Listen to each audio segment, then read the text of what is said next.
राम राम दोस्तों। जैसे कि आपने पिछली वीडियो में देखा, हम चर्चा कर रहे थे राजस्थान का सामान्य परिचय के बारे में। आज हम चर्चा करेंगे प्राक युग में राजस्थान के बारे में या प्रागैतिहासिक राजस्थान के बारे में। मानव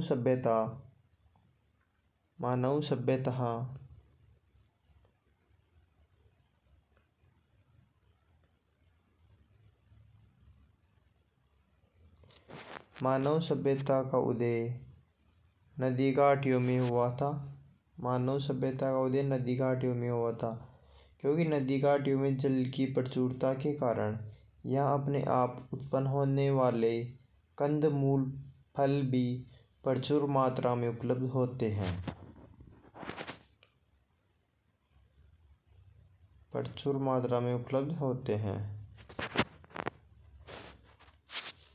सघन वनों के कारण या मांस हेतु पशु पक्षी भी आसानी से उपलब्ध हो जाते हैं।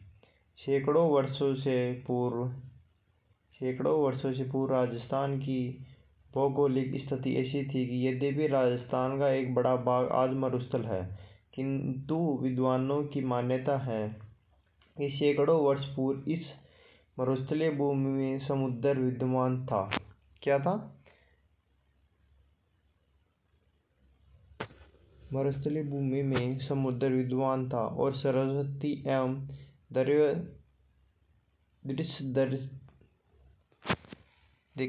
जो समुद्र था ना,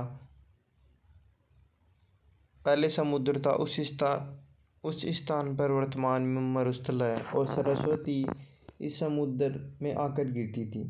यह स्थिति मानव जीवन के लिए सर्वथा उपयुक्त थी। यही कारण है कि ऐसी भौगोलिक स्थिति में राजस्थान को भी मानव सभ्यता के जन्म के प्राचीनतम भूभागों में से एक होने का गौरव प्राप्त हुआ। क्या हुआ? गौरव प्राप्त हुआ।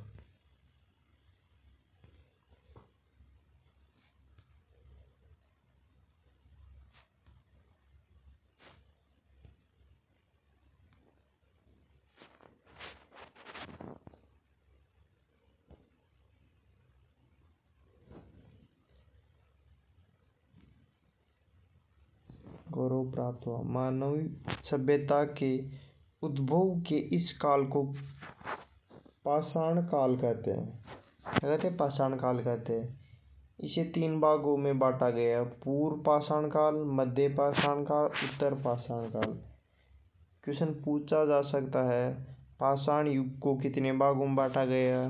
तब आपका आंसर होगा 3 भागों में।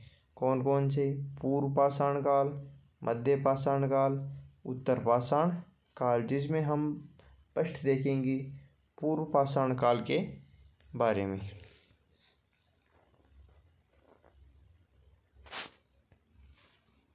चलो देखते हैं पूर्व पाषाण काल। राजस्थान में मानव का उदय कब हुआ, यह स्थिति रूप से ज्ञात नहीं है, लेकिन यहाँ विभिन्न क्षेत्रों में हुए उत्खननों से प्राप्त विभिन्न प्रकार के पाषाण, विशेष रूप से क्वार्टजाइट पत्थर। कौन से पत्थर? क्वार्टजाइट पत्थर के अनेक उपकरणों से ज्ञात होता है कि आज से लगभग 2 या 1.5 लाख वर्ष पूर्व राजस्थान में एक मानव संस्कृति विद्यमान थी। पत्थर पूछा जा सकता, पत्थर कौन सा था? क्वार्टजाइट पत्थर था। और उत्पत्ति 1.5 या 2 लाख वर्ष पूर्व राजस्थान में एक मानव संस्कृति विद्यमान थी। 1840 ईस्वी में से C.A. हैकेट। कौन? 1870 में C.A. हैकेट ने सर्वप्रथम जयपुर और इंदरगढ़ से पत्थर से बनी पूर्व पाषाण हस्तकुशल खोज निकाली। 1870 में हैकेट ने जयपुर और इंदरगढ़ से पूर्व पाषाण हस्तकुठार खोज निकाली। कुछ समय पश्चात सेंटरकार ने झालावाड़ से इस युग के अनेक उपकरण खोज निकाले। इसके बाद से योजनाबद्ध उत्खनन में भारतीय पुरातत्व और संग्रहालय विभाग नई दिल्ली। संग्रहालय विभाग कहाँ पर है? नई दिल्ली में। डेकेट कॉलेज पूना के वीरेंद्र नाथ मिश्र, राजस्थान पुरातत्व एवं संग्रहालय विभाग के आर.सी. अग्रवाल, डॉक्टर विजय कुमार, हरीशचंद्र मिश्र आदि विद्वानों ने राजस्थान की पूर्व पाषाण सभ्यता को संस्कृति के विभिन्न पक्षों को सामने लाने में सराहनीय योगदान दिया है। इनके प्रयत्नों से राजस्थान में अजमेर, अलवर, चित्तौड़गढ़, भीलवाड़ा, जयपुर, झालावाड़, जालौर, जोधपुर, पाली, टोंक आदि क्षेत्रों की प्रमुख नदियाँ, विशेष रूप से चंबल, बनास एवं उनकी सहायक नदियों से किनारे पूर्व पाषाणकालीन उपकरण प्राप्त हुई है। जालौर से इस युग के उपकरणों की खोज का श्रेय बी. आलचिन को है। स्पष्ट है उपयुक्त संपूर्ण भूभाग पूर्व पाषाणकालीन संस्कृति का प्रसार खोज था। अब सेकंड आता है मध्य पाषाण काल। क्या था? मध्य पाषाण काल मानव सभ्यता के क्रमिक विकास की कहानी की दूसरी कड़ी के रूप में राजस्थान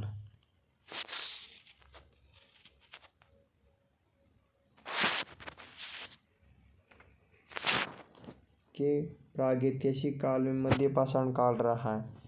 पश्चिमी राजस्थान में लूणी और उनकी सहायक नदियाँ चित्तौड़ की बेडच नदी घाटी और विराटनगर से मध्य पाषाण काल उपकरण मिले। नदी पूछा जा सकता है उसमें कौन सी नदी थी? प्रागैतिहासिक चंबल तथा बनास। इसमें आती है लूणी और बेडच नदी।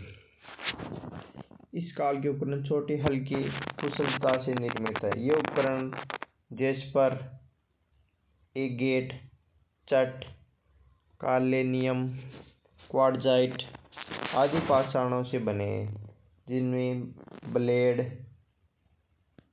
इंग्रेवर, triangle, cassette, trapeze, scraper, quarter आदि उपलब्ध है। पत्थर के बने इस छोटे उपकरणों को माइक्रोलिथ या लघु पाषाण उपकरण कहा गया है। माइक्रोलिथ पूछा जा सकता है। पत्थर के बने हुए छोटे उपकरणों को माइक्रोलिथ कहा गया। अब नवपाषाण काल तीसरा पार्ट आ गया। भारत के अन्य भागों की प्राप्ति राजस्थान में उत्तर नवपाषाण सभ्यता का उदय हुआ था। अजमेर, नागौर, सीकर, झुंझुनू, जयपुर, उदयपुर, चित्तौड़गढ़, जोधपुर आदि स्थानों से उत्तर पाषाणकालीन सभ्यता के अनेक उपकरण प्राप्त हुए हैं, जिनमें से भीलवाड़ा और बागौर, मारवाड़ से तिलवाड़ा नामक स्थान से प्राप्त विशेष रूप से उल्लेखित है। राजस्थान में धातु काल। ताम्रपाषाण, ताम्र एवं ताम्रकांस्य धातु काल के अंतर्गत राजस्थान के भी अनेक स्थानों से ताम्रपाषाण एवं ताम्रकाल के अवशेष मिले हैं, जो तत्कालीन युग में राजस्थान के मानव के सांस्कृतिक विकास पर पर्याप्त प्रकाश डालते हैं। राजस्थान की ताम्रकालीन संस्कृति के प्राचीन स्थलों में से गणेशर सभ्यता सीकर में स्थित है, कालीबंगा हनुमानगढ़ में, गिल्लुंड राजसमंद में, आड़िया जाड़ौल उदयपुर में, पिंडिया पहाड़िया चित्तौड़गढ़ में, कुराड़ा नागौर में, साबानिया या पुंगल बीकानेर में, नंद लालपुरा या चितवाड़ी जयपुर में, एलाना जालौर में, बूढ़ा पुष्कर अजमेर में, कोलमो माहोली सवाईमाधोपुर में, मलाह भरतपुर में आदि विशेष से उल्लेखनीय हैं। अब लोहा काल देखना। ताम्रकांस्य काल के पश्चात लोहा का ज्ञान और इसका प्रयोग मानव इतिहास के युगांतरी घटना थी। इसमें कुछ उपकरणों तथा हथियारों की गुणवत्ता को बढ़ाकर सारे परिदृश्य को ही बदल दिया है। राजस्थान में नौह भरतपुर में, जोधपुरा जयपुर में, सुनारी झुंझुनू में, रेड टोंक में आदि स्थानों से लोहा संस्कृति के समय के अनेक हथियार और उपकरण मिले हैं। नौह से प्राप्त लोहा के अवशेष भारत में लोहा युग के आरंभ होने की सीमा रेखा निर्धारित करने के महत्वपूर्ण स्रोत हैं।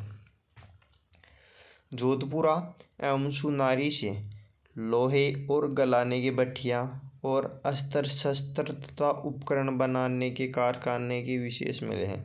रेड को तो लोहा सामग्री की प्रचुरता के कारण राजस्थान के टाटानगर की संज्ञा दी गई है।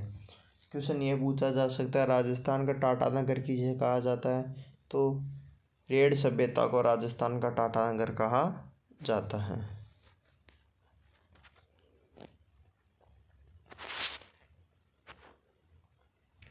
लोहा काल के पश्चात भारत के अन्य भागों की भांति राजस्थान में भी स्लेटी रंग की मातरबांड संस्कृति का उदय हुआ। PGW के नाम से जाना जाता है। इस संस्कृति के अवशेष विराटनगर एवं जोधपुरा, जयपुर, सुनारी, नौह आदि स्थानों से मिले। इन संस्कृति का उदय लगभग 600 ईसा पूर्व में हुआ था। इसके पश्चात भारतीय इतिहास के साथ राजस्थान के इतिहास का भी ऐतिहासिक युग पर आरंभ हो जाता है। ऐसे न्यू वीडियो को देखने के लिए हमारे चैनल को लाइक, शेयर एंड सब्सक्राइब जरूर करें। वीडियो अच्छा लगा तो कमेंट करके ज़रूर बताइए। धन्यवाद।